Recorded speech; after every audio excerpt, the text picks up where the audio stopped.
Maïla, elle a 3 ans. Je l'ai eue, elle avait 1 an et demi. Elle était dans une famille d'accueil où les personnes étaient infirmiers, donc ils l'emmenaient tous les jours en EHPAD. L'avantage, c'est qu'elle connaissait bien l'endroit, elle n'avait pas peur des fauteuils et elle était très adaptée au travail. Ensuite, toutes les choses que moi je veux qu'elle me donne en plus en séance, c'est moi qui lui apprends à la maison. Ça va faire 1 an que je travaille avec Maïla dans les structures. On intervient auprès des personnes qui ne sortent plus, qui ne veulent plus rien faire. Je suis psychomotricienne, donc mon métier reste le même. Je fais des séances de psychomotricité, sauf qu'au lieu d'utiliser des balles, des cerceaux comme médiateur, mon médiateur c'est le chien. Par exemple, brosser le chien, derrière je sais que je veux faire travailler l'amplitude du bras. En plus Maïla est bien grande, donc quand on demande de brosser de la tête jusqu'à la queue, c'est tout le bras qui fonctionne. Et donc les personnes prennent plaisir à rendre le chien heureux, à prendre soin de lui, et en même temps ils travaillent sans s'en rendre compte. L'association a été créée en mai 2006. C'est l'association française de thérapie assistée par l'animal, avec le petit slogan qui est « la patte sur le cœur ». Elle a été créée à mon initiative. J'étais éducateur de chien guide d'aveugle au tout début.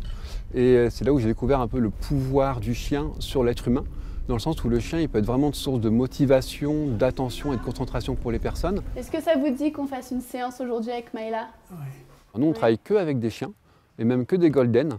Je trouve que le chien, c'est vraiment l'animal le plus efficace pour travailler, parce qu'on peut travailler aussi bien tout ce qui est moteur, tout ce qui est éducatif, et tout ce qui est psycho-affectif. Et en même temps, c'est aussi l'animal que les patients vont le plus s'approprier. Alors dans l'association, on a environ une centaine d'adhérents. Après, on a seulement 10 intervenants qui sont répartis à Lille, comme ici avec Juliette, et aussi à Paris, à Toulouse et à Montpellier. Salut. Je travaille à la résidence. On a commencé au printemps 2018. Juliette, elle vient régulièrement. Pour l'instant, on est à 6 résidents qui ont pu avoir contact avec Maïla. Super.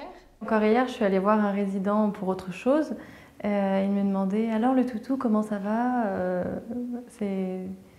On sent qu'il y a une accroche qui s'est faite, donc ce lien est toujours un peu gardé en fait. Demandez à Maïla d'apporter le jaune. Maïla, apporte-moi le cube jaune. Maïla.